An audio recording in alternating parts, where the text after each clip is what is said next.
Hello guys, तो welcome back और स्वागत है आप सभी का हमारे आईटी चैनल नेटवर्क सील्ड में। और सीसी यानी कि सीरीज को आगे अपडेट करते हुए मैं आज अपलोड कर रहा हूँ लेक्चर नंबर 10 डे 2।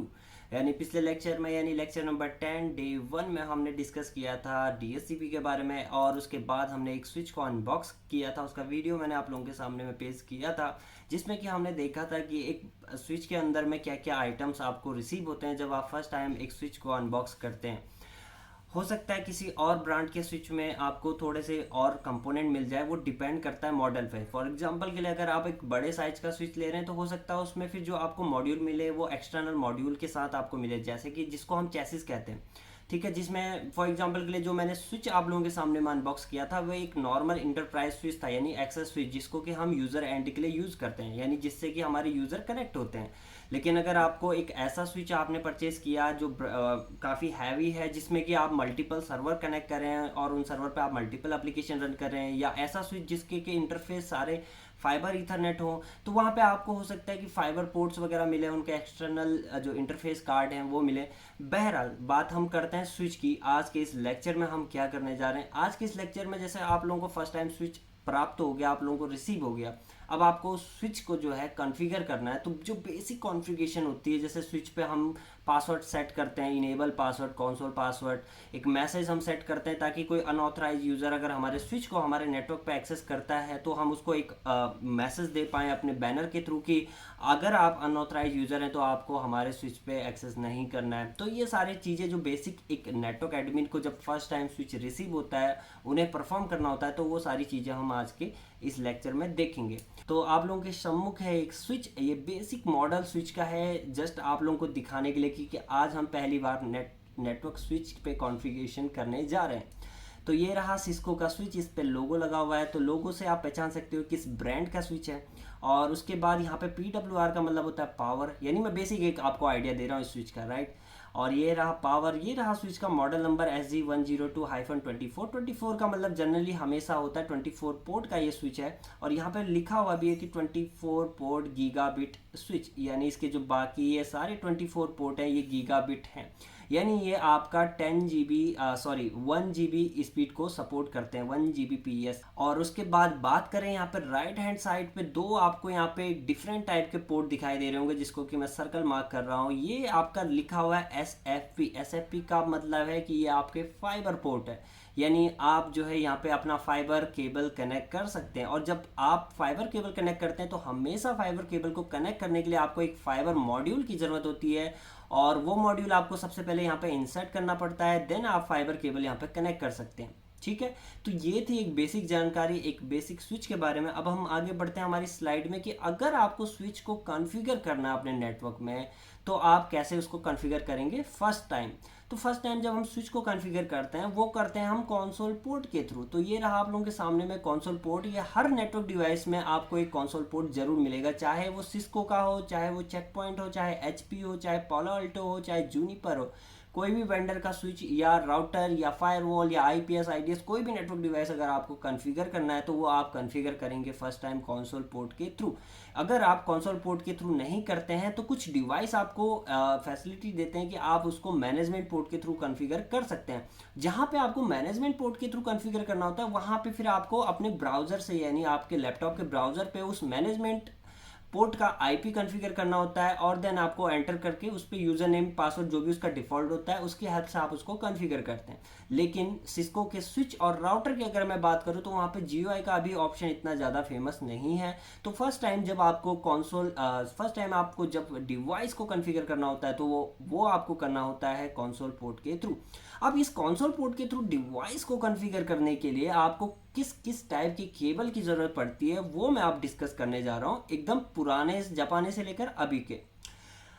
आज से अगर 2-3 साल पहले की बात करें और अभी भी वो चल रहा है तो हम इस केबल को यूज़ करते हैं अपने डिवाइस को फर्स्ट टाइम कॉन्फ़िगर करने के लिए with the help of console port. तो ये हमारा जो एंड होता है ये होता है हमारा RJ45, जो ये आपके सामने का सिरा है, ये मैं डिस्कस कर चुका हूँ पिछले लेक्चर में। ये आपका जाएगा इधर पे कंसोल पोर्ट पे, ये यहाँ पे कनेक्ट होगा। दूसरा एंड जो है आपके लैपटॉप पे कनेक्ट होगा। तो जिनके लैपटॉप में DB9 पोर्ट का स्लॉट है तो वो डायरेक्टली इस केबल को कंसोल पोर्ट से कनेक्ट करके दूसरा एंड अपने लैपटॉप पे कनेक्ट करके डायरेक्टली काम कर सकते हैं।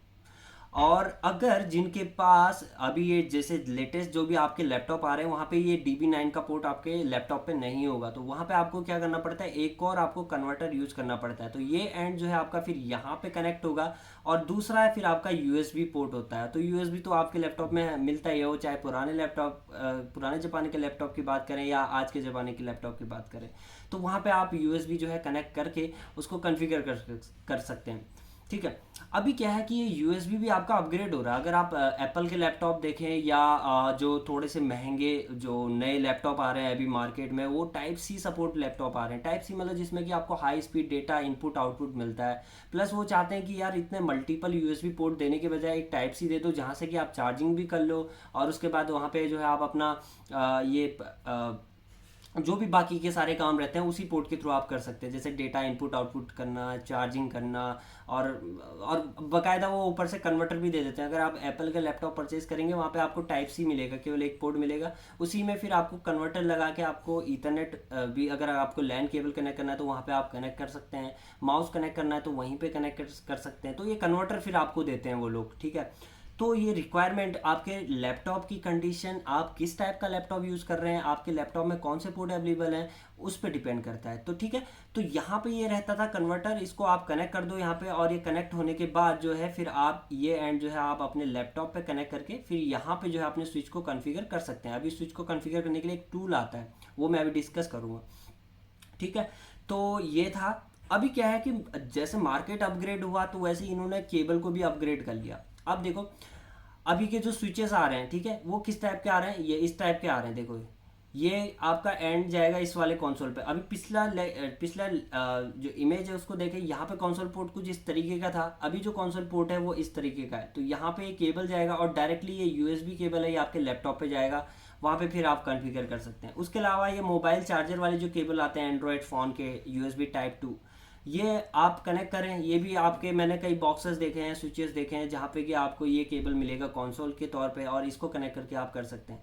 अभी और थोड़ा और अपग्रेड करें तो यहाँ पे USB टू ये console RJ45 to USB cable आपको डायरेक्टली मिल जाएगा। यानी पिछले यहाँ पे जो हम दो केबल यूज कर रहे थे, इन दोनों को कंबाइन कर दिया गया है, यानी कि ये एंड और ये एंड को जो है कंबाइन कर दिया गया है, बट डायरेक्टली बस ये वाला सिरा और ये वाला सिरा, यानी RJ45 और USB आपको मिल रहा है, ये रहा, देख लो। तो ये एडवांस है, मतलब ये मैं एक डिटेल दे रहा हूँ आप लोगों को ताकि आप लोगों को पूरा पता हो। कल के दिन आप ये ना बोलो सर आपने बोला था स्विच को जो है first time roll over cable के थ्रू हम कनेक्ट करते हैं और देन हम उस पर कंसोल लेते हैं। मार्केट में तो नए नए केबल आ गए हैं, यानी मतलब हम नेटवर्क सील जो है वो हमें पुराने टेक्नोलॉजी के साथ रूबरू करा रहा है। तो इसीलिए अभी देखो, अब अगर आप एप्पल का लैपटॉप यूज़ कर रहे हो, आपको इस टाइप का केबल चाहिए, यानी USB और RJ45 वाला, तो ये आप केबल यूज़ कर सकते हैं, जहाँ पर आपको RJ45 मिलेगा एक एंड, दूसरा एंड आपको टाइप सी वाला यानी USB-C मिलेगा। तो आप कनेक्ट कर सकते हो अपने लैपटॉप पर। मेरे लैपटॉप में भी आई थिंक एक USB पोर्ट अवेलेबल है, क्योंकि ब्रांड न्यू लैपटॉप है भाई। ओके। सो यहाँ पे मेरे पास USB भी है और टाइप सी भी है, तो मेरे को इन दोनों में से कोई भी केबल मिल जाएगा, तो मैं अपने स्विच का कंसोल लेके उसको मैं कॉन्फ़िगर कर सकता हूँ, या राउटर का कंसोल मिले तो उसको भी कॉन्फ़िगर कर सकता हूँ। ओके। बढ़ते अपने लैब में आगे। अब हम बात कर रहे हैं यार कि स्विच को अब हमें कॉन्फ़िगर करना है। ठीक है। अब स्विच को हम जब रियल स्विच हमारे पास होगा हम उसको कॉन्फ़िगर तो कर ही लेंगे।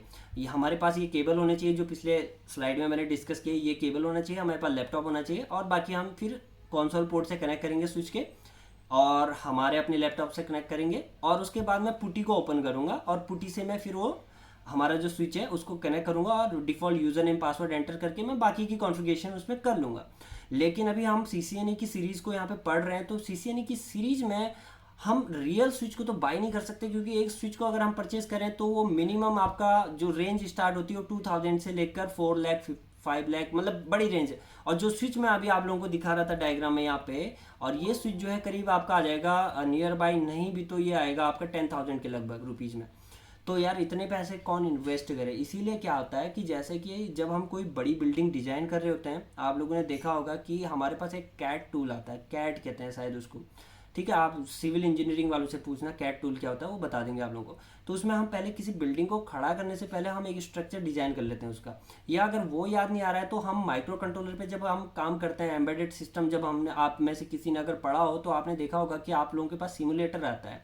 कि यानी यार आप डायरेक्टली चिप परचेज करके चिप में जो है प्रोग्रामिंग करें, उससे अच्छा है कि आप एक इमेज जो है अपने लैपटॉप पे एक सॉफ्टवेयर इंस्टॉल करें। वो सॉफ्टवेयर में आपको सारी फैसिलिटी मिल जाती है कि उस चिप किस तरीके का दिखता है, उस चिप में आप कैसे प्रोग्रामिंग कर सकते हैं।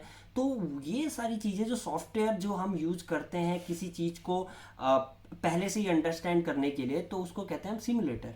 तो यहाँ पे हमारे पास जो है मल्टीपल सिमुलेटर आते हैं नेटवर्किंग में। हमारे सिस्को के या बाकी के नेटवर्क के डिवाइस को कॉन्फ़िगर करने के लिए, उनके बारे में डिटेल में जानने के लिए, उनकी लैब टोपोलॉजी क्रिएट करने के लिए। तो कुछ सिमुलेटर जो फेमस हैं हमारे आज के सिनेरियो में, वो आप लोगों के सामने में है, जिसमें कि आपका पहला है पैकेट ट्रेसर, दूसरा है बोशोन नेटसिम, तीसरा है GNS3, चौथा विरिल एंड पांचवा ईव एनजी। ठीक है, जो हम अपने इस सीरीज में यूज़ करें सिमुलेटर वो है सिस्को पैकेट ट्रेसर। ये फ्री आपको मिल जाएगा। आपको क्या करना है, गूगल पे जाके simply Cisco packet tracer download search करना है, आपको बहुत सारे लिंक मिल जाएंगे डाउनलोडिंग के लिए। अदरवाइज एक काम मैं करता हूँ, मैं आपको एक लिंक जो है अपने डिस्क्रिप्शन में मैं ऐड कर दूंगा, वहाँ से आप उस लिंक को कॉपी करें, डायरेक्टली ब्राउज़र पे ओपन करें और सिस्को पैकेट ट्रेसर को डाउनलोड करें। डाउनलोड करने के बाद वहाँ पे जैसे ही आप उसको रन करेंगे और पहली फर्स्ट टाइम आप उसको ओपन करेंगे तो वो आपको यूज़र नेम एंड पासवर्ड के लिए पूछेगा, या नीचे एक और ऑप्शन आता है गेस्ट यूज़र का। अगर आप गेस्ट यूज़र पर क्लिक करते हैं तो 14 सेकंड तक वो आपको वेट कराएगा, यानी 14 सेकंड तक काउंट होगा, 14, 13, 12 ऐसे करके वेट करवाएगा और उसके बाद फिर आपको आगे एक्सेस देगा काम करने का। अगर आप नहीं चाहते हो कि यार 14 सेकंड तक कौन वेट करे, तो आप सिंपल अपना लॉगिन यूज़र नेम पासवर्ड जो है सिस्को की वेबसाइट पर जाके बना लें और फिर उसके same user name and password आप उस सिमुलेटर में यूज़ करें, यानी सिस्को पैकेट ट्रेसर में यूज़ करें, तो आप आगे काम कर सकते हैं विदाउट 14 सेकंड की डिले के। मैंने जो काम किया है पर्सनली, मेरा एक्सपीरियंस जो है वो सिस्को पैकेट ट्रेसर पे और GNS3 पे। बाकी की जो सिमुलेटर हैं हो सकता है वो बहुत ज़्यादा अच्छे हों, बट मैंने काम नहीं किया, बी फ्रैंक। तो अगर आप लोगों को एडवांस रिसर्च करनी है, आपको जानना है बाकी के सिमुलेटर पे, तो आप कर सकते हो। बाकी की ये सीरीज जो है मैं सिस्को पैकेट ट्रेसर पे आप लोगों को दूंगा और देखते हैं आगे। ठीक है, तो कैसे डाउनलोड करना है सिस्को पैकेट ट्रेसर मैंने आप लोगों को बता दिया है। तो ये रहा सिमुलेटर, ये सॉफ्टवेयर है हमारी इस जो CCNA की सीरीज है, इसको आगे लर्न करने के लिए, समझने के लिए, इस पर प्रैक्टिस करने के लिए। लेकिन रियल सिनेरियो पे जब आपको स्विच मिलता है तो आपको जो कॉन्फ़िगरेशन करनी होती है वो करनी होती है पुटी के थ्रू या टेराट्रम के थ्रू।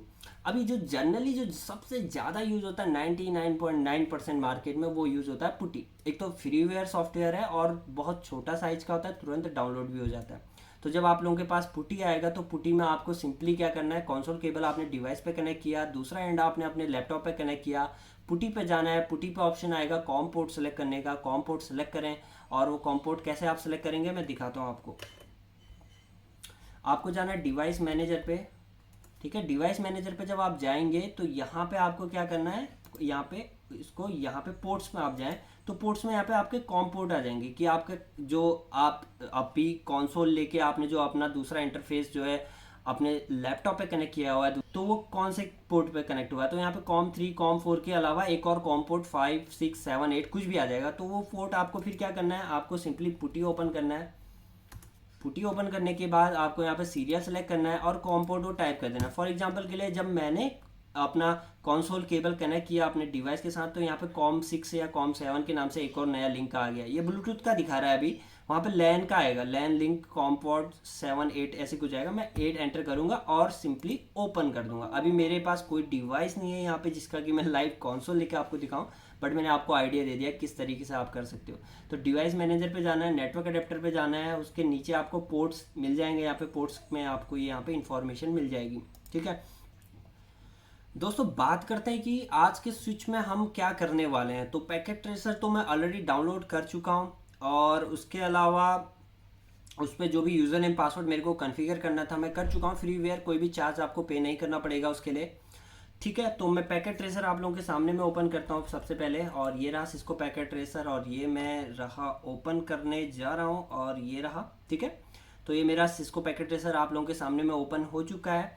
आज की इस लैब में हमने क्या करना है कि हमने एक स्विच को लेना है और एक पीसी को हमने लेना है और मैं सिंपली दिखाना है कि वो किस तरीके से फर्स्ट टाइम हम कॉन्फ़िगर करते हैं। तो जैसे मैंने स्विच लिया है यहाँ पे, डायरेक्टली आप ड्रैग एंड ड्रॉप कर सकते हो यहाँ पे। देन आपको सिस्टम सेलेक्ट करना है। सिस्टम सेलेक्ट करने के बाद आपने लैपटॉप सेलेक्ट कर लिया। फॉर एग्जांपल के लिए आपको केबल कनेक्ट करना है, तो यहाँ पे केबल आता है आपका, केबल पे आपने क्लिक किया। यहाँ पे अगर आपको पता नहीं कौन से केबल को यूज़ करना है, मैंने सिस्को के स्विच और लैपटॉप को कनेक्ट करने के लिए, तो आप यहाँ पे ऑटो वाला सेलेक्ट कर सकते हो। जैसे आप इस पर कर्सर ले जाओगे तो नीचे आप देख सकते हो लिखा हुआ आ रहा है ऑटोमेटिकली चूज कनेक्शन टाइप। तो आप इसको सेलेक्ट करें और यहाँ पे कनेक्ट कर दें, ठीक है। यहाँ पे लेके जाएं, ड्रैग करें और कनेक्ट कर दें। अभी अगर आपको ये स्विच का पता नहीं कि आपको किस पोर्ट पे कनेक्ट करना है, आप एग्जैक्टली पोर्ट चाहते हैं यार मेरे को जो है फॉर एग्जांपल के लिए फास्ट ईथरनेट 0/1 पे कनेक्ट करना है, तो आप यहाँ पे क्या करें, स्विच के राइट क्लिक करें और देर तक या तो प्रेस करें, लेफ्ट क्लिक करें और देर तक प्रेस करें, स्विच पे जाएं, देर तक प्रेस करें और छोड़ें कर्सर को, लेफ्ट कर्सर को छोड़े तो यहाँ पे इन्फॉर्मेशन है आपको। जैसे फॉर एग्जांपल के लिए आपको फास्ट ईथरनेट 0/10 से कनेक्ट करना है तो आप ऐसे कनेक्ट कर सकते हो, ठीक है। अभी ये स्विच का कलर ऑरेंज क्यों आ रहा है, ग्रीन क्यों आ रहा है, आगे आप लेक्चर देखे सारा क्लियर हो जाएगा आपका, ठीक है। ओके दोस्तों, बात करते हैं कि आज का हमारा एजेंडा क्या है। जब हम फर्स्ट टाइम स्विच को कॉन्फ़िगर कर रहे हैं तो वहाँ पे हमें ज़रूरी चीज़ें, बुनियादी चीज़ें क्या क्या परफॉर्म करनी है, तो वो ये रही आप लोगों के सामने में, जिसको कि आज हमने अपने स्विच पे परफॉर्म करना है सिमुलेटर के अंदर में। तो जिसमें कि जो पहला एजेंडा है हमारा वो है होस्ट नेम को कॉन्फ़िगर करना। तो हम क्या करेंगे, हम अपने स्विच को एक होस्ट नेम देंगे। होस्ट नेम मतलब होता है आइडेंटिटी। जैसे कि हमारे चैनल को मैंने नेम दे रखा है नेटवर्क सील, तो वैसे ही हमने अपने स्विच को एक होस्ट नेम देना होता है, जिससे कि हम अपने नेटवर्क में उस स्विच को एक आइडेंटिटी दे पाएँ कि यार ये स्विच है हमारा और ये इस लोकेशन पे है। तो एक आइडेंटिटी के पर्पज से हम अपने स्विच को जो है होस्ट नेम देते हैं, ठीक है। उसके बाद हम बात करते हैं मैनेजमेंट आईपी की। तो मैनेजमेंट आईपी होता है कि यार स्विच को फर्स्ट टाइम आपने with the help of console जो है कॉन्फ़िगर कर लिया, आगे उस स्विच को मैनेज करने के लिए आप किस तरीके से उसको मैनेज करते हैं, तो वो हम यूज करते हैं यहाँ पे मैनेजमेंट आईपी। यानी स्विच को हम एक आईपी देते हैं जिससे कि हम किसी भी लोकेशन में बैठ के ऑल ओवर वर्ल्ड उस स्विच को एक्सेस कर सकते हैं। वो डिपेंड करता है कि आपने एक्सेस दिया है नहीं दिया है, किस तरीके से एक्सेस देते हैं, वो बात की बात है, ठीक है। ओवरऑल मैनेजमेंट आईपी की जरूरत होती है स्विच को मैनेज करने के लिए। थर्ड है आपका इनेबल पासवर्ड। यानी स्विच पे 3 टाइप के आपके मोड होते हैं, एक होता है privilege mode, user exact mode और ग्लोबल कॉन्फ़िगरेशन मोड, जो कि मैं प्रैक्टिकली आगे आपको दिखाऊंगा भी। तो वहाँ पे क्या होता है, इनेबल पासवर्ड ये क्या होता है कि अगर आप यूज़र एग्जैक्ट मोड में हैं और वहाँ से आप प्रिविलेज मोड में जाना चाहते हैं, तो वहाँ पे हम क्या करते हैं, एक इनेबल पासवर्ड वहाँ पे अप्लाई करते हैं, जिससे कि हम क्या कर सकते हैं, हैकर्स को रोक सकते हैं अपने नेटवर्क में कि वो हमारी इन्फॉर्मेशन, हमारे स्विच की इन्फॉर्मेशन गैदर कर पाए। उसके बाद आता है कंसोल पासवर्ड। तो कंसोल पासवर्ड में हम लोग क्या करते हैं कि आपने जैसे कंसोल लिया अपने स्विच का, आपने जो है डिफ़ॉल्ट यूज़र नेम और पासवर्ड जो भी था आपका उसको यूज़ किया आपने, और उसके बाद आपने स्विच को अपना कॉन्फ़िगर कर लिया, ठीक है। अब आप चाहते हो कि यार डिफ़ॉल्ट यूज़र नेम और पासवर्ड जो है कोई और ना जान पाए, क्योंकि वो default user name and password globally अगर आप ब्रांड न्यू स्विच लेते हैं सिस्को का तो डिफ़ॉल्ट रहता है सभी का। आपका यूज़र नेम रहेगा फॉर एग्जांपल के लिए एडमिन एंड पासवर्ड रहेगा सिस्को, तो ये सभी को पता रहता है। इसीलिए आपको क्या करना पड़ता है, वो बाद में जैसे फर्स्ट टाइम आपने लॉगिन कर दिया तो उसके बाद उसको चेंज करना पड़ता है, ताकि फिर अब आपके उस स्विच को जो है कोई और दूसरा बंदा एक्सेस ना कर पाए। उसके अलावा जो बेसिक कॉन्फ़िगरेशन है हमारी, जैसे लॉगऑन बैनर अप्लाई करना। लॉगऑन बैनर में क्या होता है कि हम एक मैसेज देते हैं जो भी हमारे स्विच पे लॉगिन कर रहा होता है उसको, कि अगर आप अनऑथराइज यूज़र हैं तो आप जो है तो आप एग्ज़िट कर लें, क्योंकि ये स्विच जो है हमारी प्रॉपर्टी है, तो हम नहीं चाहते हैं कि आप अनऑथराइज यूज़र जो हैं इस स्विच को एक्सेस करें। उसके बाद अलावा डिफ़ॉल्ट गेटवे, यानी स्विच को अगर बाहर कम्युनिकेट करना है किसी अदर डिवाइस के साथ तो वहाँ पे हम डिफ़ॉल्ट गेटवे यहाँ पे यूज़ करते हैं। शट डाउन, हम स्विच को कैसे शट डाउन करते हैं इस बारे में हम डिस्कस करेंगे। सेविंग कॉन्फ़िगरेशन, स्विच पे हमने जैसे कोई कॉन्फ़िगरेशन कर दी तो उसको कैसे सेव करते हैं।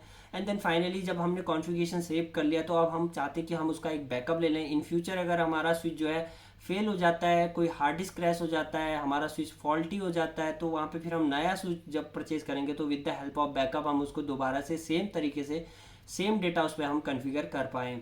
तो बढ़ते हैं अपने लैब में आगे। तो हमने करना क्या है, सीधे से सिमुलेटर के पास जाना है और सिमुलेटर में हमने स्विच यहाँ पे ऑलरेडी कनेक्ट किया हुआ है, लैपटॉप हमारा कनेक्टेड है। स्विच पे हम जाएंगे तो स्विच जब इस मोड को कहते हैं इसको कहते हैं यूज़र एग्जैक्ट मोड। यानी यहाँ पर अगर आप क्वेश्चन मार्क करें तो कुछ ही कमांड हैं जिनको आप यहाँ पर रन कर सकते हैं, ठीक है। जैसे कनेक्ट, डिसेबल, डिस्कनेक्ट, ये सारी चीज़ें कमांड आप यहाँ पे यूज़ कर सकते हैं। इसके अलावा अगर हमें जाना ग्लोबल कॉन्फ़िगरेशन मोड में तो हमें टाइप करना होता है इनेबल।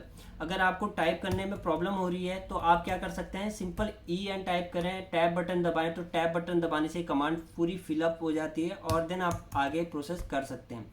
अब आप आ गए यहाँ पे प्रिविलेज मोड में। तो प्रिविलेज मोड में आप यहाँ पे आप शो की कमांड वगैरह रन कर सकते हैं, ठीक है। तो यानी जैसे आप यहाँ पे क्वेश्चन मार्क करें तो यहाँ पे बहुत सारी कमांडें आपको देखने को मिल जाएंगी यहाँ पे जो कि आप रन कर सकते हैं। ठीक है। जनरली हम यहाँ पे शो की कमांड रन करते हैं जिससे कि हम स्विच के अंदर की इन्फॉर्मेशन को जान पाएँ, जैसे शो आईपी इंटरफेस ब्रीफ। ये टाइप करने से मैं इंटरफेस की इन्फॉर्मेशन यहाँ पे देख सकता हूँ। तो ये सारी इंटरफेस की इन्फॉर्मेशन आप यहाँ पे देख सकते हैं, ठीक है। ओके, ठीक है। इसके अलावा तीसरा मोड रहता है ग्लोबल कॉन्फ़िगरेशन मोड, यानी कॉन्फ-टी कहते हैं, या अगर इसको फुल फॉर्म में बोला जाए तो कॉन्फ़िगर टर्मिनल के नाम से इसको जाना जाता है। जैसे कॉन्फ़िगर टी टाइप करें टर्मिनल, तो इसको कॉन्फ़िगर टर्मिनल कहते हैं। शॉर्ट फॉर्म में हम जो है इसको कॉन्फ-टी लिख के सीधे टाइप करते हैं और फिर ग्लोबल कॉन्फ़िगरेशन मोड में हम आ जाते हैं। तो ये कॉन्फ़िगरेशन मोड है। तो ये बेसिक 3 मोड की जानकारी मैंने दे दी। अगर नाम याद नहीं होता है कोई बात नहीं, यूज़र एग्जैक्ट मोड किसे कहते हैं, प्रिविलेज मोड किसे कहते हैं, इसकी टेंशन लेने की ज़रूरत नहीं है। मैं खुद टेंशन नहीं लेता इन चीज़ों की कि क्या कौन सा मोड है क्या मोड है, क्योंकि मुझे पता है किस मोड में जाके मुझे क्या इन्फॉर्मेशन मिलनी है, ठीक है। तो बाकी नाम याद रख के क्या फ़ायदा। अगर आपको याद रहता है तो बेहतरीन है, बहुत अच्छी बात है नाम याद रखना, ठीक है। लेकिन जो है मैं गाजर थोड़ा कम खाता हूँ तो मेरे को याद बहुत कम रहता है, ठीक है। ओके, तो अब सबसे पहले हम क्या करते हैं, स्लाइड ओपन कर लेते हैं फिर अपनी, और डिस्कस करते हैं हमने क्या क्या कॉन्फ़िगर करना है यहाँ पे। सबसे पहले जो हमने कॉन्फ़िगर करना है वो करना है होस्ट नेम को। तो होस्ट नेम को कॉन्फ़िगर करते हैं। अभी जो होस्ट नेम आपका दिखाई दे रहा है, आपको क्या दिखाई दे रहा है, होस्ट नेम स्विच। तो इस होस्ट नेम को चेंज करने के लिए जो हमारे पास कमांड रहती है वो रहती है होस्ट नेम, इसको मैं साइड कर दूँ, होस्ट नेम, एंड उसको हम नेम दे देते हैं नेटवर्क सील्ड, ठीक है। अभी जैसे नेटवर्क सील्ड मत दो, थोड़ा प्रोफेशनल नेम दे देते हैं। जैसे मैं सिंगापुर में हूँ तो मैंने डाल दिया SG, और ये मेरा एक्सेस स्विच है तो मैंने नेम दे दिया ACCSW, और ये मेरा स्विच नंबर 1 है तो मैंने इसको नेम दे दिया ये। कुछ इस तरीके से हम नेम दे सकते हैं। लेकिन मज़े की बात ये है कि मैंने जैसे आपको बताया मैं अभी कौन से मोड में हूँ, यूज़र एग्जैक्ट मोड में हूँ। तो यहाँ पे सॉरी यूज़र एग्जैक्ट या प्रिविलेज मोड, जो भी बोलो, प्रिविलेज मोड में हूँ। तो यहाँ पे जो है मैं कोई भी चेंजेस नहीं कर सकता अपने स्विच पे। मेरे को चेंजेस करने के लिए ग्लोबल कॉन्फ़िगरेशन मोड में आना पड़ेगा, और जिसको कि हम कहते हैं कॉन्फ़िगर टर्मिनल, ठीक है, कॉन्फ-टी। अब सिंपल सा इसको आप कॉपी कर लें, ठीक है, कॉपी एंड पेस्ट कर दें यहाँ पे, पेस्ट और एंटर कर दे तो इसने ले लिया। अभी देखो आपका स्विच का नेम जो है पहले ओनली स्विच लिखा हुआ आ रहा था, अभी क्या आ रहा है, पूरा कंप्लीट नेम हमारा जो भी हमने यहाँ पे मेंशन किया था SGACCSW01, ठीक है। तो होस्ट नेम कैसे कॉन्फ़िगर करते हैं ये हो गया क्लियर। उसके अलावा मैनेजमेंट आईपी। तो मैनेजमेंट आईपी देखो दोस्तों, जो हमारा स्विच होता है वो आईपी एड्रेस को सपोर्ट नहीं करता है, क्योंकि मैं अभी L2 स्विच यूज़ कर रहा हूँ। L2 स्विच जो है आईपी एड्रेस को सपोर्ट नहीं करता है, ठीक है। तो इसीलिए हम चाहते हैं उस स्विच को मैनेज करें with the help of IP address. तो हमारे पास क्या ऑप्शन रहता है, हम उसको मैनेज करते हैं with the help of VLAN, जिसको हम कहते हैं SVI शॉर्ट फॉर्म में, ठीक है। यहाँ पे हम VLAN की हेल्प से मैनेजमेंट आईपी, यानी जो भी आईपी हमें कॉन्फ़िगर करना होता है उसको हम कॉन्फ़िगर कर लेते हैं और हम उस स्विच को मैनेज कर पाते हैं। अभी मैं दिखाता हूँ VLAN की इन्फॉर्मेशन। तो शो VLAN आप टाइप करें तो यहाँ पे आपको बाय डिफ़ॉल्ट VLAN 1 मिल जाएगा, ठीक है। और बाकी के जो 1001, 1003, 1004, 1005 एंड आपके जो ये 4 VLAN है ये आपके रिसर्च के पर्पज़ से हैं। तो बाय डिफ़ॉल्ट आपको VLAN 1 मिल जाता है। अगर आप टाइप करें शो आईपी इंटरफेस ब्रीफ, तो यहाँ पे आपको डाउन में अगर आप आए तो ये रहा, देखो VLAN 1 आप लोगों को दिखाई दे रहा होगा, ठीक है, ठीक है। अभी ये क्या दिखा रहा है, एडमिनिस्ट्रेटिवली डाउन। अगर आपको नया VLAN क्रिएट करना है तो आप वो क्रिएट कर सकते हैं, लेकिन VLAN की इन्फॉर्मेशन मैं आज के इस लेक्चर में नहीं दूंगा। मैं जस्ट आप लोगों को दिखा रहा हूँ कैसे मैनेजमेंट आईपी कॉन्फ़िगर करते हैं। बाकी की सारी इन्फॉर्मेशन जैसे जैसे आप लेक्चर आगे देखेंगे तो सारा क्लियर होते जाएगा। तो VLAN को अभी हमने क्या करना है, कॉन्फ-टी इंटरफेस VLAN पे आएंगे। इंटरफेस VLAN 1 पे मैं आया और मैंने इसको बोला नो शट करने से ये क्या होगा, अब ये पावर अप आ गया, यानी जो इंटरफेस जो मैंने एडमिन तरीके से उसको डाउन किया था, एडमिन डाउन किया हुआ था, वो अब मेरा अप आ चुका है। तो अगर आप शो आईपी इंटरफेस ब्रीफ करें तो अभी आप ग्लोबल कॉन्फ़िगरेशन मोड में हैं और शो की कमांड यहाँ पे डायरेक्ट रन नहीं होती है।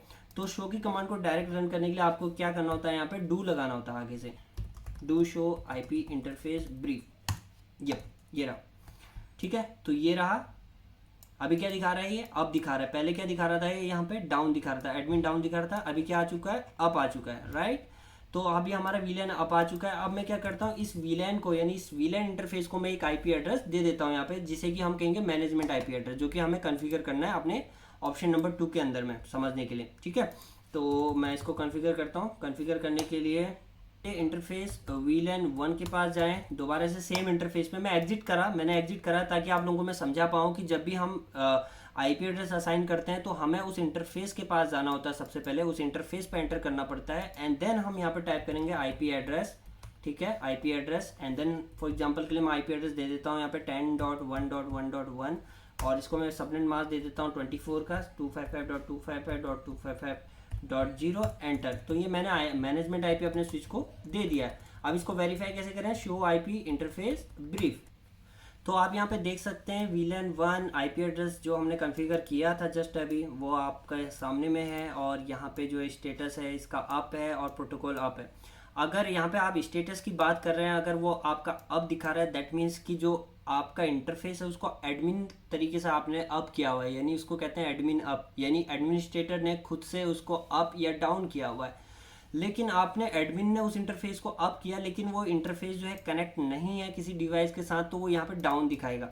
यानी यहाँ पे अप है, एडमिनिस्ट्रेटर अप है, यहाँ पे डाउन है। तो आप समझ जाइए कि जो आपका जो इंटरफेस है स्विच का या राउटर का, वो जो है किसी केबल या किसी डिवाइस से कनेक्ट नहीं है। ठीक है, अगर यहाँ पे आपका जो है डाउन दिखा रहा है, दैट मीन्स कि आपने खुद से ही उसको डाउन किया हुआ है, आप एडमिन है, आपने उसको डाउन किया हुआ है। तो ये बेसिक चीज़ें हैं। यानी स्विच का इंटरफेस कौन मैनेज कर रहा है, एक एडमिनिस्ट्रेटर मैनेज कर रहा है। आपने उसको अप कर दिया, लेकिन सामने वाला जो यूज़र है उसने अपना लैपटॉप या पीसी या कुछ भी कनेक्ट नहीं किया, तो वो डाउन दिखा रहा है। तो उसीलिए कहते हैं यहाँ पे स्टेटस में जो है एडमिन का स्टेटस आता है कि स्विच को एडमिन ने अप डाउन क्या किया हुआ है।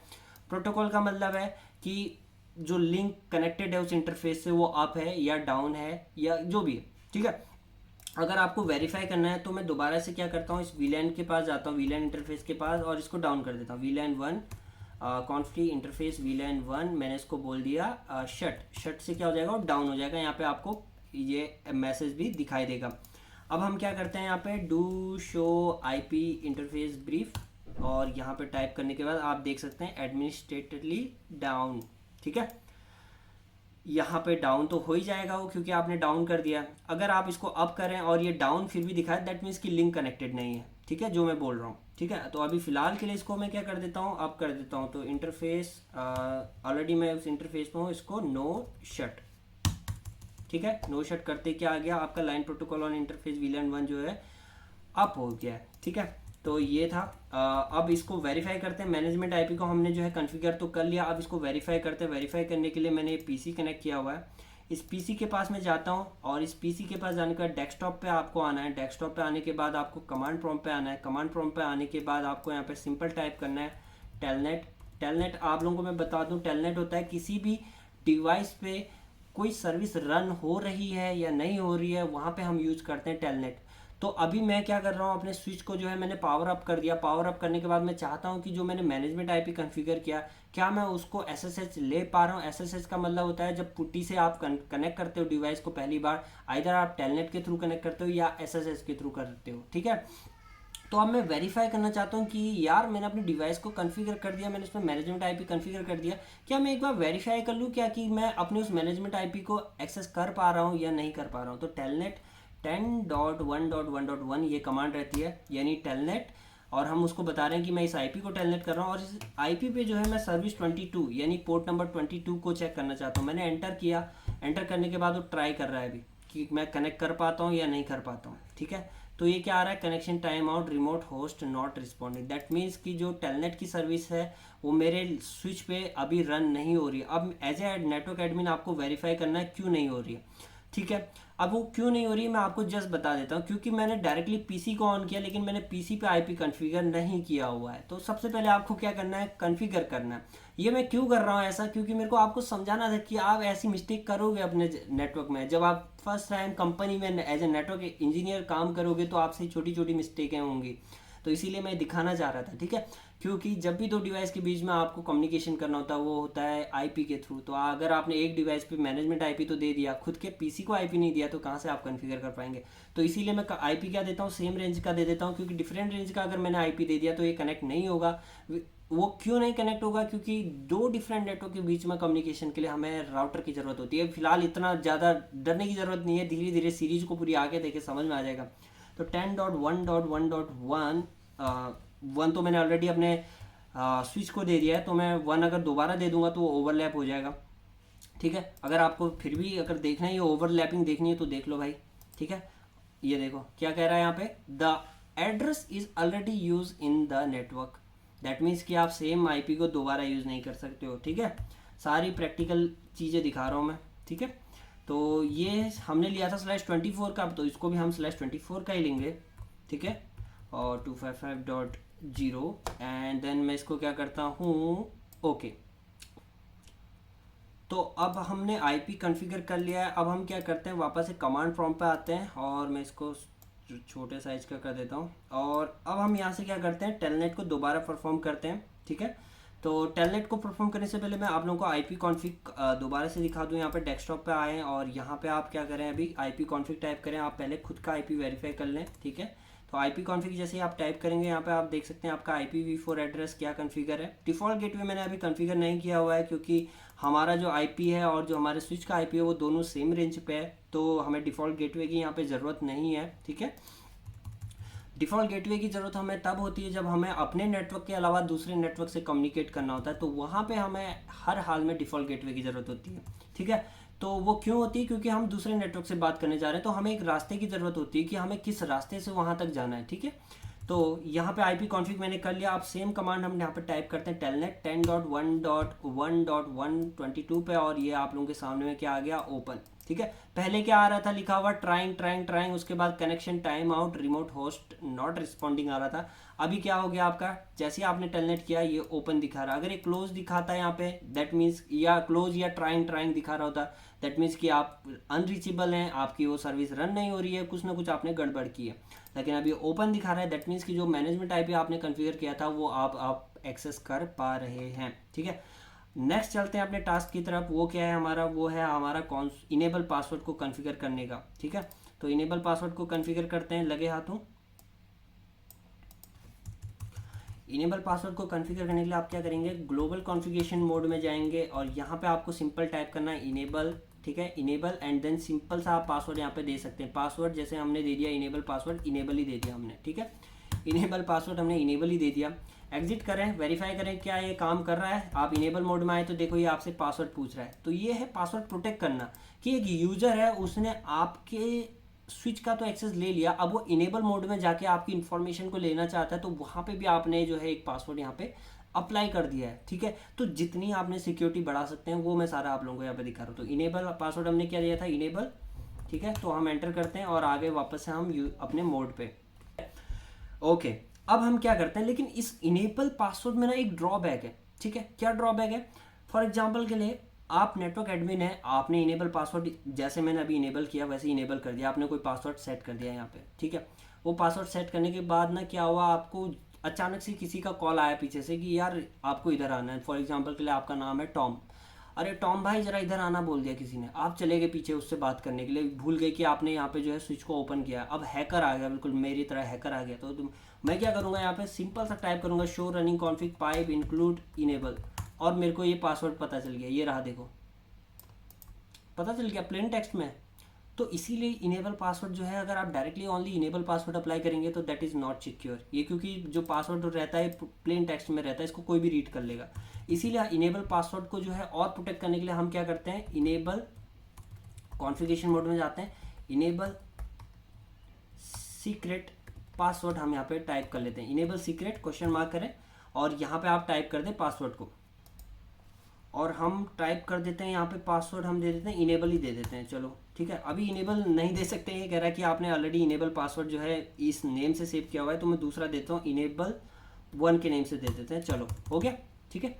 अब मैं एग्जिट करता हूँ यहाँ पे, और एग्जिट करा, मैं इनेबल मोड में आया, मैंने इनेबल 1 दिया यहाँ पे, तो मैं आ गया यहाँ पे इनेबल सेक्रेट दिया। अभी अगर मैं हैकर हूँ, मैंने टाइप किया show running configuration pipe include enable, तो मेरे को क्या दिख रहा है पासवर्ड यहाँ पे, इनेबल सेक्रेट एकदम इनक्रिप्टेड। ये रहा इनेबल पासवर्ड जो कि सेफ नहीं है, इसको मैं रीड कर पा रहा हूँ, अच्छा जी ये तो इनेबल पासवर्ड का पासवर्ड तो इनेबल ही रखा हुआ है। लेकिन अगर आपने इनेबल सीक्रेट पासवर्ड को इनेबल किया तो ये किसी को समझ में नहीं आने का। अगर वो इसको कॉपी भी कर लेगा ना, तो ये हमारा रियल पासवर्ड नहीं है। रियल पासवर्ड आप लोगों को पता है हमने क्या रखा है, इनेबल 1, ये हमारा रियल पासवर्ड नहीं है। इसीलिए इनेबल पासवर्ड सेफ नहीं है, इनेबल सीक्रेट पासवर्ड सेफ है, ठीक है। अब हमारा अगला काम है कंसोल पासवर्ड। आपने कंसोल पहली बार लिया, आपने उसको एक्सेस कर लिया, सभी को पता है बाय डिफ़ॉल्ट कंसोल का पासवर्ड क्या रहता है। अगर आपको भरोसा नहीं है, आप जस्ट अभी गूगल करें, टाइप करें by default Cisco user name and password, आप लोगों को दुनिया भर के ब्लॉग मिल जाएंगे जो कि default user name and password बता रहे होंगे। तो अगर आपको अपने स्विच को सेव करना है, उसको सिक्योर करना है, तो आप क्या करेंगे, कंसोल पासवर्ड को चेंज करेंगे। अब कंसोल पासवर्ड को कैसे चेंज करते हैं, तो चलिए मैं आपको बताता हूँ। तो कंसोल पासवर्ड के लिए आपको क्या करना है, आपको सिंपल सा ग्लोबल कॉन्फ़िगरेशन मोड में जाना है। यहाँ पे आपको टाइप करना लाइन कंसोल 0 एंड अगर आप क्वेश्चन मार्क करें, यहाँ पे आपको मल्टीपल ऑप्शन मिलेंगे। फिलहाल हमें क्या करना है कि हमें कंसोल पासवर्ड अप्लाई करना है। तो हम क्या करेंगे, पासवर्ड, और पासवर्ड का नेम हम दे देते हैं यहाँ पे नेटवर्क सील दे देते हैं, नेटवर्क सील। ठीक है, आप कोशिश करें हमेशा जो पासवर्ड आप सेट करें कंसोल पासवर्ड, वो 16 करेक्टर एटलीस्ट आप रखें। उसमें आप numeric value, small letter, capital letter, @ जो स्पेशल करेक्टर होते हैं उनको यूज़ करें, और उस तरीके से आप पासवर्ड को जो है यहाँ पे सेट करें। ठीक है, फिलहाल ये आप जस्ट एक लैब मैं आप लोगों के सामने में पेश कर रहा हूँ, तो मैं कुछ भी पासवर्ड यहाँ पे आप लोगों को दिखा रहा हूँ। ठीक है, तो पासवर्ड नेटवर्क सील मैंने रख दिया। अभी जितना मैंने किया है इसको, लाइन कंसोल 0 और ये पासवर्ड सेट, यहाँ तक तो ठीक है। लेकिन अभी मैंने इसको ये बताना है कि यार एग्जैक्टली ये पासवर्ड, यूज़र नेम और पासवर्ड के बारे में मेरे से कब पूछे। यूज़र नेम तो नहीं पूछेगा, ओनली पासवर्ड पूछेगा। ये पासवर्ड के बारे में कब पूछे, तो मैं इसको जब बताना चाहता हूँ कि जब भी कोई लॉगिन करना चाहे तो मैं यहाँ पे कमांड दूंगा, लॉगिन एंटर करूँगा, यानी जब भी कोई लॉगिन करे हमारे डिवाइस पे तो ये पॉपअप आ जाए उसके सामने कि आप हमें पासवर्ड बताएं। ठीक है, तो अभी इसको वेरीफाई करते हैं। एंड में टाइप करता हूँ, एंड करने से आप डायरेक्टली बाहर एग्जैक्ट मोड में आ जाते हैं, मतलब डायरेक्टली यूज़र एग्जैक्ट मोड में आ जाएंगे। एग्जिट करें तो ये आपके सामने में पासवर्ड है। तो ये रहा आपका कंसोल पासवर्ड, और हमने पासवर्ड क्या सेट किया था, नेटवर्क सील। तो मैं टाइप करता हूँ नेटवर्क सील, और गलत टाइप कर दिया, NETWORKSHILD, यप, और इनेबल, देन इनेबल सीक्रेट 1 जो कि हमने पासवर्ड रखा हुआ था। तो हमारा कंसोल पासवर्ड हो गया। आप बात करते हैं टेलनेट पासवर्ड की। अब हमने इनेबल पासवर्ड सेट कर लिया, कंसोल पासवर्ड सेट कर लिया, अब टेलनेट पासवर्ड की ज़रूरत क्यों आई। टेलनेट पासवर्ड की ज़रूरत तब पड़ती है जब हमने मैनेजमेंट आईपी कॉन्फ़िगर कर लिया, हम रिमोटली जो है अपने नेटवर्क स्विच को एक्सेस कर रहे हैं। वहाँ पे अगर कोई हैकर जो है हमारे रिमोट नेटवर्क को यूज़ करते हुए अगर हमारे स्विच की इन्फॉर्मेशन लेना चाहे, तो वहाँ पे टेलनेट पासवर्ड हमारे लिए काफ़ी हेल्पफुल रहता है। ठीक है, तो इसीलिए टेलनेट पासवर्ड कैसे कॉन्फ़िगर करते हैं वो जानने के लिए चलिए हम ले चलते हैं आपको लैब की दुनिया में। फ़िलहाल मैं लॉगिन करता हूँ। तो कॉन्फ़िगरेशन मोड में जाएंगे, वहाँ पे हमने क्या टाइप करना है, line VTY 0 and then question mark करें तो यहाँ पे आपको 1 to 15 कोई भी नंबर देना है। ठीक है, लाइन VTY 0 तक ठीक है। 1 to 15 का मतलब है कि आप कितने यूज़र को एट ए टाइम एक्सेस दे रहे हैं। अगर मैं यहाँ पे लाइन VTY 0 यहाँ पे यूज करता हूँ, 04 मैं यहाँ पे यूज़ करता हूँ, 4 का मतलब है कि एट ए टाइम 4 यूज़र जो है मेरे इस स्विच पे कनेक्ट हो सकते हैं। अगर 5वां यूज़र कनेक्ट होने की कोशिश करेगा तो कनेक्ट नहीं हो सकता है। ठीक है, तो इसीलिए आप अपने अकॉर्डिंग यहाँ पे दे सकते हैं password, line VTY 04 and then simply password. And password आप दे सकते हो, कुछ भी दे सकते हो, जैसे आपने दे दिया सिस्को। ठीक है, फॉर टेम्परेरी मैं सिस्को यहाँ पे यूज़ कर रहा हूँ, और ये कब अप्लाई होना है, जब भी कोई लॉग इन करने की कोशिश करे। ठीक है, तो अब इस चीज़ को वेरीफाई करते हैं कि जो टेलनेट पासवर्ड हमने सेट किया है इसको अब हम टेस्ट करते हैं। ठीक है, कि ये काम कर रहा है या नहीं कर रहा है। तो जो टेलनेट जो है हमारा वो कौन से पोर्ट पे काम करता है दोस्तों, वो काम करता है पोर्ट नंबर 23 पे। तो अब हम चलते हैं अपने लैपटॉप के पास, यानी पीसी के पास, जो कि हमने ये कनेक्ट किया हुआ है। ठीक है, हम यहाँ पे आए और यहाँ पे ये रहा। तो यहाँ पे हमने क्या करना है, टेलनेट IP हमारा स्विच का 10.1.1.1, और यहाँ पे पहले हम पोर्ट 22 चेक कर लेते हैं जो SSH वाला था हमारा। टेलनेट की स्पेलिंग मैंने गलत दी है, यहाँ पे टेलनेट आएगा 10.1.1.1.22 जो कि SSH हमारा रन हो रहा है। अभी हमने वेरीफाई करना है कि हमारा जो टेलनेट पासवर्ड है वो यूज़ कर रहा है या नहीं कर रहा है। 22 जो है वो SSH होता है। अभी जो हमने पासवर्ड सेट किया लाइन VTY वो हमने यूज़ किया है टेलनेट के लिए। ठीक है, तो टेलनेट यानी टेलनेट भी एक पोर्ट नंबर होता है। टेलनेट 10.1.1.1 एंटर, सॉरी टेलनेट, फिर से स्पेलिंग मिस्टेक। ठीक है, आ गया टेलनेट, ये रहा। पहले हम क्या कर रहे थे, पोर्ट नंबर दे रहे थे, हम उसको बता रहे थे कि हम टेलनेट तो करना चाहते हैं लेकिन हम पोर्ट नंबर 22 यानी SSH की सर्विस के लिए करना चाहते हैं। अभी जो हम टेलनेट कर रहे हैं वो हम खुद आपको टेस्ट करना चाहते हैं कि क्या हम आप तक रीचेबल हैं या नहीं है। तो उसने कोशिश की और ओपन पाया, ओपन पाते ही वो अब हमसे पासवर्ड पूछ रहा है। अब जैसे ही मैं पासवर्ड यहाँ पे एंटर करूँगा, सिस्को एंटर करूँगा, तो ये कहाँ आ गए, अब हम प्रिविलेज मोड में। अब हम क्या कर रहे हैं, रिमोटली अपने डिवाइस को एक्सेस कर रहे हैं। देखो आप, ये देखो देखा आपने, पहले हम कहाँ से एक्सेस कर रहे थे, पहले हम कर रहे थे स्विच के कंसोल पे जाके। अब हमने कंसोल पासवर्ड कॉन्फ़िगर कर लिया, हमने इनेबल पासवर्ड कॉन्फ़िगर कर लिया, और हमने क्या करना था, अब हमने जो टेलनेट पासवर्ड है वो भी इनेबल कर लिया। अब हम अपने स्विच को बिंदास रिमोटली मैनेज कर रहे हैं, यानी अब मैं इस स्विच पे हूँ और मैं इस स्विच से जो है इसको मैनेज कर रहा हूँ। यहाँ पे ये रहा आप लोगों के सामने में, ठीक है।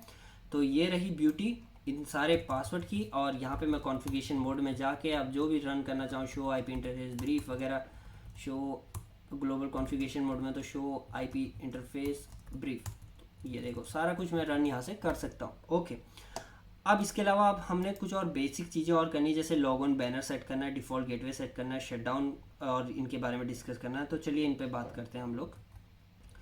तो जो लॉग ऑन बैनर सेट करना है वो मैं करता हूँ अपने इसी पीसी पे बैठ के, ठीक है, यहीं से हम इसको यूज़ करते हैं। तो लॉग ऑन बैनर हमें सेट करना है। तो लॉग ऑन बैनर सेट करने के लिए दोस्तों आपको क्या कमांड रन करनी पड़ती है, आपको ग्लोबल कॉन्फ़िगरेशन मोड में आना होता है। यहाँ पर आपको टाइप करना होता है MOTD, message of the day, banner MOTD। अगर आपको याद ना आए कि आपको पहले क्या टाइप करना है तो आप याद कर लें, हल्क मूवी में जो हल्क का नाम होता है वो क्या होता है, या एवेंजर मूवी में हल्क का नाम क्या होता है, तो उसका नाम होता है बैनर। तो बैनर MOTD, और यहाँ पे आप M% का साइन लगाएं, M% का साइन ये रहा, एंटर कर दें।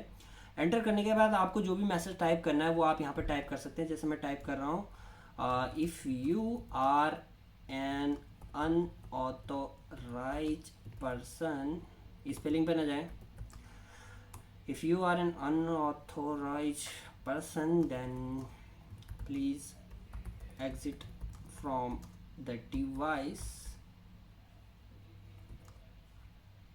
ठीक है। इस तरीके से आप एक बैनर मैसेज यहाँ पे सेट कर सकते हैं। तो जैसे ही आपने एक लाइन टाइप यहाँ पे कर ली, जो भी आपका बैनर आपको सेट करना है वो आपने टाइप कर दिया। टाइप करने के बाद आपको क्या करना है, सिंपल सा यहाँ पे M% को दोबारा प्रेस करना है। M% का मतलब है कि आपने स्टार्टिंग M% से की थी और अभी आप एंड M% पे कर रहे हैं, तो इसके बीच में जो भी करेक्टर हैं वो आपके मैसेज ऑफ द डे बन जाएंगे, यानी वो आपका बैनर बन जाएगा। आपको एंटर करना है। एंटर करने के बाद अगर आपको वेरीफाई करना है तो आप जो है एग्जिट करके यहाँ पे वेरीफाई कर सकते हैं। तो आपको क्या करना है, दोबारा से टेलनेट करना है। टेलनेट करने के बाद आप जैसे ही टेलनेट करेंगे तो आपके सामने में जो है ये देखा आ जाएगा लिखा हुआ जो भी हमने सेट किया था बैनर, ठीक है। If you are an unauthorise person then please exit from the device, ये हमने जस्ट एक बैनर जो है यहाँ पे टाइप कर दिया। अगर आपके पास कंपनी का पर्सनल बैनर है तो वो आप यहाँ पे टाइप कर सकते हैं, ठीक है। तो इस तरीके से हम आ गए और उसके बाद जाके हमें यहाँ पे पासवर्ड एंटर करना है। तो ये बैनर इसलिए ज़रूरी होता है कि अगर आप कल के दिन अगर कोई हैकर जो है आपके नेटवर्क पे आके आपके नेटवर्क पे कुछ चेंजेस कर देता है और बाद में वो हैकर को पुलिस जो है पकड़ लेती है, तो वो हैकर ये क्लेम कर सकता है कि यार जिस डिवाइस पे मैंने एक्सेस किया था वहाँ पे कोई भी बैनर नहीं था, किसी ने ये लिखा हुआ नहीं था कि मुझे यहाँ पे नहीं आना है। तो इसीलिए बैनर बहुत ज़रूरी है। ये एक ऑडिट के पर्पज़ से बहुत ज़रूरी होता है कि आप एक इन्फॉर्मेशन दे रहे हो किसी भी पर्सन को कि अगर आप अनऑथराइज हैं तो यहाँ से आप एग्जिट करें। उसके बाद भी अगर कोई पर्सन जो है आपके नेटवर्क में जाता है और वहाँ पे चेंजेस करता है और बाद में उसको पुलिस पकड़ती है तो उस पर भी कानूनी कार्रवाई हो सकती है, ठीक है। तो ये बात थी, ठीक है। तो वापस मैं चलता हूँ अपने दूसरी दुनिया में, उसी दुनिया में। और यहाँ पे अब हमको सेट करना है डिफ़ॉल्ट गेटवे। डिफ़ॉल्ट गेटवे की ज़रूरत कब पड़ती है, जबकि हमें दो डिफरेंट नेटवर्क के बीच में कम्युनिकेशन करना होता है, जैसे कि मैंने थोड़ी देर पहले डिस्कस किया था। तो यहाँ पे डिफ़ॉल्ट गेटवे आप कैसे सेट करते हैं, उसके लिए कमांड है IP default gateway, and then command आएगा आपका 10.1.1. आप कुछ भी दे सकते हो, फॉर एग्जांपल के मैंने 2 दे दिया, एंटर कर दें। तो ये रहा डिफ़ॉल्ट गेटवे सेट करने का, ठीक है। और उसके अलावा हमने क्या डिस्कस करना है, हमारा जो अगला है सेव कॉन्फ़िगरेशन। अब इस कॉन्फ़िगरेशन को जो भी हमने यहाँ पे अभी तक टाइप किया है इसको सेव कैसे करेंगे। सेव करने के लिए कमांड है सेव कॉन्फ़िग, नहीं बिल्कुल नहीं, सिस्को के स्विच में जो कॉन्फ़िगरेशन को सेव करने के लिए कमांड है राइट मेमोरी।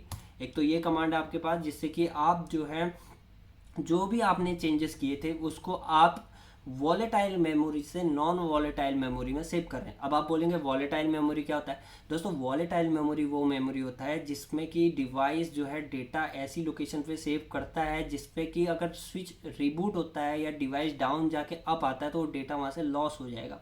नॉन वॉलेटाइल का मतलब है इवन आफ्टर आप डिवाइस को रिबूट करें, शट डाउन करें, वो मेमोरी वहाँ से लॉस नहीं होगी। जो भी आपने डेटा वहाँ पे सेव किया होगा वो डेटा वहाँ पर ही रहेगा, ठीक है। तो ये रहा कमांड राइट मेमोरी। अगर इसके अलावा एक और कमांड आती है राइट मेमोरी को अगर एक्सपेंड करेगी क्या कमांड है राइट मेमोरी के पीछे, तो वो कमांड है करना है हमें copy running configuration to startup config, यानी जो अभी हम जो कॉन्फ़िगरेशन यूज़ कर रहे हैं वो है रनिंग कॉन्फ़िगरेशन जो कि रन में है, उसको हमने के सेव करना है स्टार्टअप कॉन्फ़िगरेशन यानी वॉलेटाइल मेमोरी के अंदर में। तो कमांड रहती है copy running config to startup config and enter करें destination file name startup config enter, that's all.